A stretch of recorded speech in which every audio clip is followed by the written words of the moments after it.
Dear friends, we Here we go. stand on the threshold of the new year 2026. Now each of us is taking stock and reflecting on what has been accomplished and what remains to be done. 2025 was a special year for our country.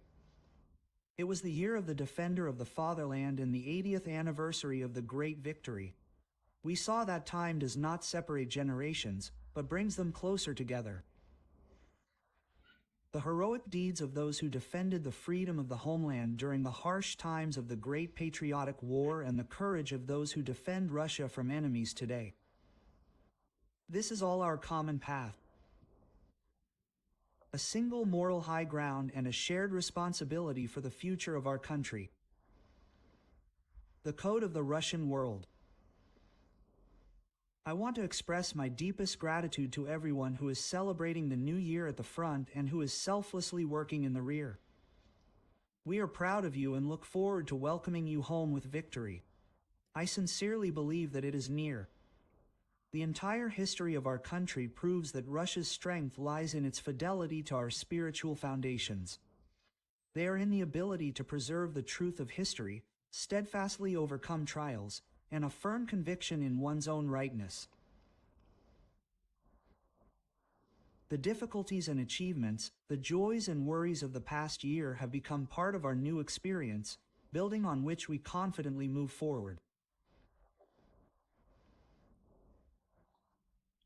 May hope and harmony reign in every home during these festive New Year days.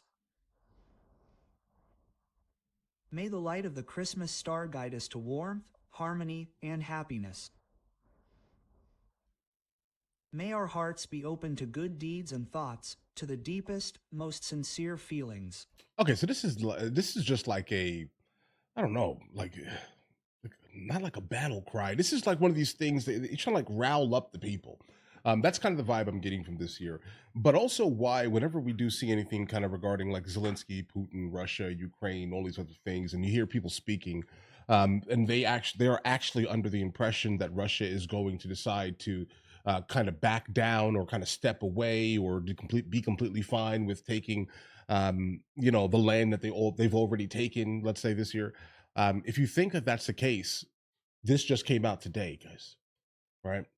And this is kind of why it's like, I hear what everyone is saying, but every single time we've kind of sat down, let's say, and had an overall debate or even like a simple conversation about will Russia decide to kind of lean back a little bit towards the Ukraine, and it's like, bro, they don't really have to. They have the numbers to basically continue down this road here. And then if you listen to what the president here is saying here, you start to kind of realize immediately that that is not the case, guys. All right. They're not slowing down. They're not stopping. I don't even know where the conversation is coming from. I get it as hopeful, right? I understand why Ukraine specifically is out here saying, for the most part, we have to keep fighting, bro. They have to keep fighting. Again, if they don't, then they're just going to be walked over. So I get why they're doing that, right, and saying that. But just based off of the evidence we're listening to right now, you kind of realize that they're saying that he just said he wants them to come home with victory. Okay. You understand what I'm saying here? This Russia-Ukraine thing is not over, regardless of whatever, like literal talks or news medias are saying, because you can listen to the words coming from his mouth, right? He's not stopping. They're not stopping, guys. Good health and all the best to you and your loved ones. Prosperity to every family and to all the people of our great and invincible Russia. May all be well. Happy New Year.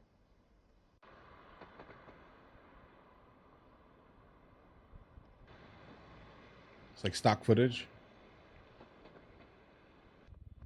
Is that what we're looking at here? Yeah, it looks like they're showing us stock footage of the country. But yeah, guys, I mean that's just my overall opinion on kind of this whole thing here. It does not seem like they really have much interest in stopping. They don't. And they're not also, based off the words here, they're not really interested in allowing anyone's outside opinion to even matter.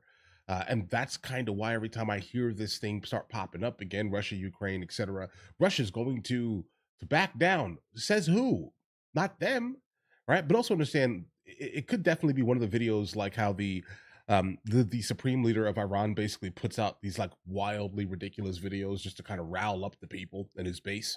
It could be one of those things, which is most likely. I guess it could be. Let's just say this year.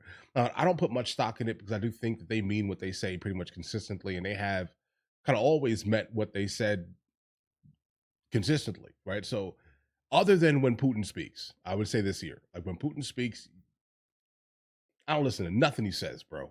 Whenever he says, it's the opposite game with him, I think, right? He's going to say something completely. Let's agree to this deal. That deal meant nothing. Okay, just understand this here. That deal meant completely nothing. All right. Then you listen to this guy here, Medvedev, speak here, and he's blatantly saying that he wants the soldiers to come home with victory. Okay, he's rounding up the base in a way that is very intriguing. Maybe, just maybe, um, it could actually end, and hopefully, right? That'd be great. So we can move on with the news cycle, right? Specifically, because this is not like this unnecessary suffering of on both sides is a little bit ridiculous here. My opinion. I'm not someone who's like a war hawk here. Um, but again, I do understand why Ukraine is basically, trying their hardest to do things, right? They have to. Um, Russia, on the other hand, really does not really have to, but it is showing some weakness on the other side here because you can kind of see, like I know a couple of people in Russia, and listening to them speak kind of about what's going on right now. I mean, they obviously understand they have to kind of read through the lines when people speak, so that's a thing. Um, but either way, guys, as the story progresses, if there is any more kind of insight on this conversation, or if there's a longer variant of it, I definitely would love to encounter it because, like, listening to the literal man, okay, in the context of Russia, other than Putin, right, like speak and him rallying up the base and saying, we're not stopping this, they're going to come home with victory, is intriguing to me, okay? Because I see the news. You guys send me the videos all the time, right? It's Putin and Zelensky are going to sit down and talk and have a peace meeting, and Trump's going to get involved. And it's like, I hear you, but this is the exact opposite of what they're saying, and this is coming out of his mouth. Guys, do you want to watch movies with me? I never actually thought to like promote it over here, guys. But if you guys do want to watch it, guys, we have hundreds of movies, and I mean hundreds of movies that we've reacted to. You guys can come watch them with me if you want to, along with many TV shows. Currently, we're working on the show Dexter, along with Vikings, and we have a lot of series that are already completed. But if you guys do want to watch it with me, the link is in the description. Everything's available at the second tier. But of course, if that's not your thing, guys, don't worry. Right? Listen, like and subscribe.